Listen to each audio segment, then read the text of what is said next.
Yang saya muliakan Biksu Sangga, Bante, para samanera samaneri, para upasaka upasika, bapak-bapak, ibu-ibu, adik-adik semua, Omi Tofo.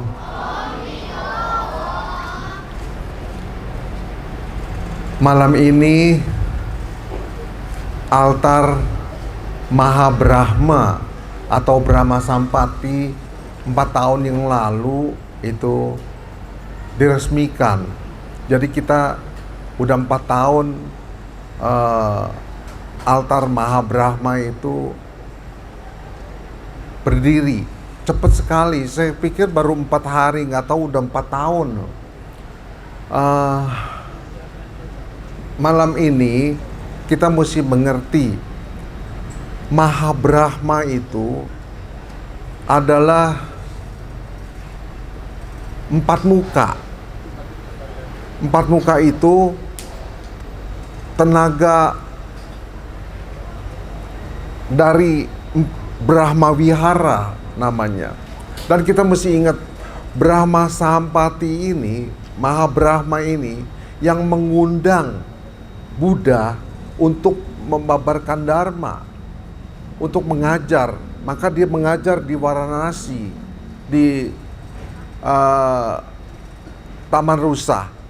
Karena Brahma Sampati atau Mahabrahma ini memohon kepada Buddha untuk membabarkan Dharma. Jadi Buddha baru pergi ke Varanasi, memutar roda Dharma yang pertama itu Dharma Cakra Pawartana Sutra. Ya. Dia mengajarkan tentang duka, samudaya, niroda, dan marga. Apa itu duka? Penderitaan. Itu buah. Ada sebabnya, itu samudaya namanya, atau nafsu. Itu dia sebabnya. Maka ada penderitaan lahir, tua, sakit, mati. Dan semuanya, katanya ada 80.000 penderitaan di dunia ini. Kemudian sudah dia menguraikan penderitaan dan sebabnya, Buddha juga menguraikan tentang niroda atau nirwana dan marga. Marga itu bahannya atau sebabnya. Niroda itu buahnya, nirwana, kebebasan, kebahagiaan yang abadi itu. Dia terjadi karena ada marga. Marga itu apa? 8 jalan utama itu marga, atau disingkat dengan sila, samadhi, dan prasnya. Kalau sila, samadhi, dan prasnya dilaksanakan, pasti tercapainya nirwana. Mengapa kita ada di dunia yang penuh penderitaan ini? Kita tahu, kita ini tinggal di Triloka namanya. Kalian mengerti, Triloka itu adalah alam nafsu namanya, Kamaloka. Kedua itu Rupaloka. Nah, Brahma Sampati itu tinggal di Rupaloka, kita di Kamaloka. Dia Brahma Sampati atau Mahabrahma itu tinggal di jana atau samadhi. Jana itu hasil dari apa itu jana? Hasil dari metta, karuna, mudita, dan upeksa, bahannya. Jadi dia menjadi buahnya itu Mahabrahma. Saya mau jelasin lagi. Mahabrahma itu adalah guru atau ulama. Dia itu ada 18 ditambah 4, 22. Mahabrahma itu alamnya ada 22 tingkat ke atas. Jadi Mahabrahma Sampati itu ada di jana pertama. Jana pertama dia ada tiga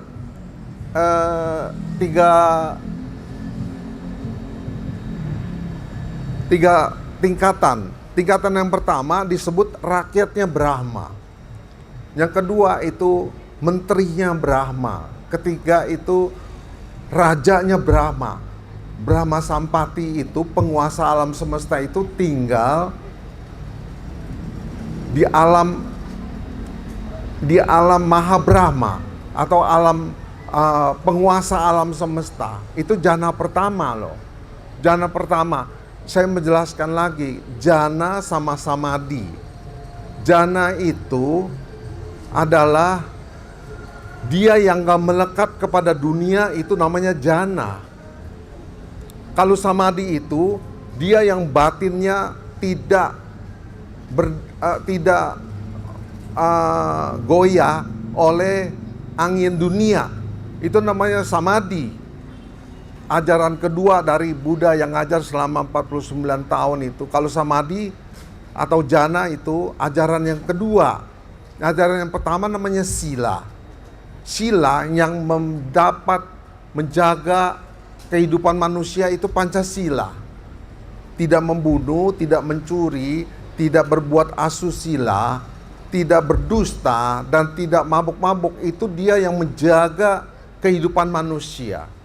Dan saya menjelaskan lagi, Brahma itu adalah dewa yang telah mencapai tidak melekat kepada keduniawian. Dia selain jana pertama itu yang Maha Brahma tinggal di sana, yang kedua itu disebut menteri Brahma, menterinya, dia rajanya Brahma Sampati.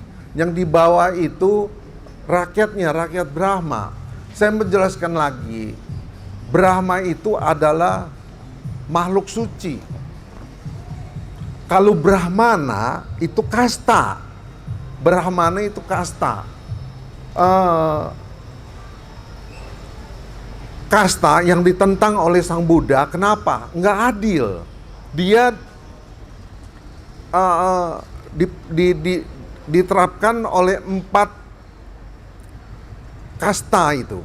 4 kasta itu, yang pertama namanya kasta Brahmana. Brahmana loh, bukan Brahma loh. Brahmana kasta yang pertama itu. Namanya itu ulama. Yang kedua itu disebut satria. Satria itu yang mengolah negara atau penguasa. Yang ketiga pengusaha, pekerja,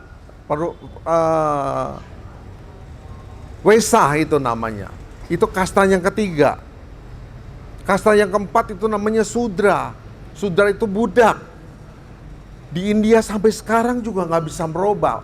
Buddha udah reformasi ya, nggak bisa berubah. Keadaan di Indonesia juga sama juga begitu, nggak berubah dia. Walaupun dengan mati-matian Sang Buddha itu, mengapa mau merubah sistem kasta itu? Karena nggak adil. Dia kalau lahir sebagai Brahmana, walaupun jahat tetap jadi Brahmana sampai mati. Dan dia nggak boleh menikah. Kasta itu nggak boleh menikah selain kasta dia. Brahmana mesti menikah dengan Brahmana. Satria mesti dengan Satria. Wesa mesti Wesa. Sudra mesti Sudra. Nggak boleh sekali-sekali dia menikah dengan kasta yang lain. Kalau dia menikah dengan kasta yang lain, anak itu pasti haram. Ya, jadi nggak boleh. Kalau dia kasta itu nggak menikah dengan kastanya, kasta mereka itu, anaknya pasti jadi anak haram. Dan kesian sekali, itu namanya paria. Paria itu kasta yang nggak boleh disentuh. Dia itu paling cilaka, kasta itu yang paling karena nggak menikah secara kasta dia. Buddha itu mau merubah reformasi keadaan itu. Karena dia dari lahir sampai mati dia pasti nggak berubah dengan kastanya. Berjuang dengan mati-matian juga dia nggak berubah. Maka Buddha melihat itu nggak adil, nggak bisa nggak bisa bangun. Jadi dia merubah, bisa nggak bisa sampai sekarang juga itu. Dan saya menjelaskan lagi bahwa Brahma itu tingkat yang pertama itu disebut Chuchan. Chuchan itu disebut rakyat Brahma. Kemudian menteri Brahma dan raja Brahma, itu Chuchan. Atau jana pertama, ya. Jana itu bahasa Jepangnya namanya jen. Kalau bahasa Palinya namanya jana. Bahasa Tionghoanya namanya chan. Jadi yang jana yang kedua itu disebut, nah, kenapa manusia bisa ada di dunia? Karena dari sana dia datang. Dari jana yang kedua itu. Jana yang kedua itu pertama namanya Sao Kuang Tien, atau sinar yang kecil punya. Sao Kuang, Brahma sinar yang kecil punya Sao Kuang Tien. Kedua itu namanya Uliang Kuang Tien, tanpa batas, sinar yang tanpa batas. Yang tingkat kedua. Tingkat yang ketiga itu disebut Kuang Yin Tien, Abasara. Itu kita semua manusia yang ada di dunia, dia datang dari sana. Karena dia makan makanan itu apa, bumi, jadi dia berbentuk manusia. Itu yang kedua itu. Jana yang kedua. Terus jana yang ketiga itu disebut Sao Qing Tien, kesucian yang kecil. Yang kedua itu disebut Uliang Qing Tien, kesucian yang besar. Ketiga itu Pian Qing Tien, kesucian yang menyeluruh. Itu tiga. Jadi 1, 2, 3, 3 lantai, 3 tingkat itu namanya sancan. 3 jana. Nah, kalau anagamin itu jana yang keempat. Kalau jana pertama itu nanti kalau kiamat kebakar oleh api. Mahabrahma juga kebakar loh, habis loh. Ya, yang kedua itu disebut terbawa sama tsunami. Namanya Yen Sui Erchan, tersampung sama tsunami. Jana yang ketiga itu Fengta Sancan, disapu sama angin. Jadi kalau mau selamat dia mesti ke jana keempat. Anagamin ada di jana keempat itu. Jana keempat juga ada 9. Jana 1, 2, 3 itu ada 9. Jadi semua ada 18. Itu rupa loka itu. Itu tempat Brahma semuanya. Yang apa namanya, yang sudah nggak gitu menderita seperti kita gitu. Nah, yang keempat jana itu apa namanya, yang pertama itu namanya Fu Shen Tian, atau pahala atau rezekinya yang hidup. Itu yang pertama. Yang kedua Fu Ai Tian namanya. Fu Ai itu berarti pahalanya yang banyak. Fu Ai. Ketiga terus Kuang Ko Tian, itu apa namanya, buah kebajikan yang besar sekali. Nah, di situ dia ada 2. Kalau meditasi hati-hati ya, ada 2 itu. Yang satu dari Kuang Ko Tian itu, yang satu menuju Uxiang Tian namanya. Uxiang itu berarti apa, enggak Brahma yang beku punya. Usianya 5 juta, 5 kalpa. Jadi dia kalau dia naik ke atas, ke kanan, dia itu ke Anagamin. Anagamin ada 5 itu. Yang pertama, Ufan, Udre, Uhuan, enggak San Xian Tian, terus Siju Jing Tian. Nah, Maheswara itu tinggal di Siju Jing Tian, itu jana yang keempat. Yang 4 ada 9 tingkat dia. Jadi rupa loka itu ada 18 jadinya jana itu. Jana yang ke atas lagi itu ada 4 lagi, itu udah nggak ada bentuk, udah disebut arupa. Borobudur itu dibangun katanya oleh Kamaloka, rupa loka dan arupa loka. Itu pandangan Buddha loh. Dia udah mencapai penerangan, dia baru lihat bahwa Triloka itu, kama, rupa, arupa itu adalah penjara. Kenapa penjara? Karena dia lahir dan mati. Walaupun panjang usianya, kalau alam Brahma itu berapa kalpa, nggak seperti kita di malam manusia, usianya kan lebih sedikit, tapi di sana usianya panjang sekali dia. Nah, itu tiga Triloka itu disebut penjara. Mengapa disebut penjara? Karena dia lahir dan mati. Kalau nggak mau mati, jangan lahir. Kalau lahir dia pasti mati.